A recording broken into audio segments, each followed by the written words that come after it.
অনুরাগের ছোঁয়া দর্শকদের জন্য রয়েছে খারাপ খবর। বিস্তারিত জানতে সম্পূর্ণ ভিডিওটি দেখতে থাকুন। অনুরাগের ছোঁয়া বর্তমানে বাংলার সবচেয়ে আলোচিত একটি ধারাবাহিকটি শুরু থেকেই সমানভাবে বিনোদন দিয়ে আসছে।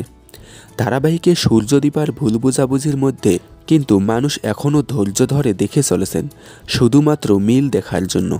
তো যেদিন মিল দেখানো হবে সেদিন এই ধারাবাহিকের টিআরপি তো কল্পনার বাইরে চলে যাবে।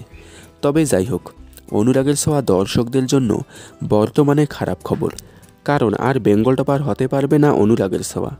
যেহেতু আইপিএল শুরু হয়ে গেছে, তার প্রভাবেই টিআরপি কমে যাবে সব ধারাবাহিকের।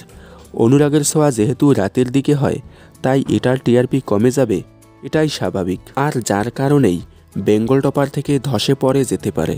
তবে অনেকে বলতেছে অনুরাগের ছোঁয়াকে সন্ধ্যের স্লটে দিতে, কারণ ওই টাইমে আইপিএল খেলা শুরু হয় না। তাই সন্ধ্যে 7টা স্লটে অনুরাগের ছোঁয়াকে দিয়ে রামপ্রসাদকে 9:30টায় দিতে। এতে অনুরাগ বেঙ্গল টপারই থাকবে, তার উপর কোনো ইফেক্ট পড়বে না। তবে চ্যানেল এটা করবে বলে তো মনে হয় না। আপনারা কি চান অনুরাগের ছোঁয়াকে 7টায় দিয়ে রামপ্রসাদকে 9:30টায় দিতে? কমেন্টে জানাবেন। বিনোদন জগতের সকল আপডেট সবার আগে পেতে চ্যানেলটি সাবস্ক্রাইব করে রাখুন।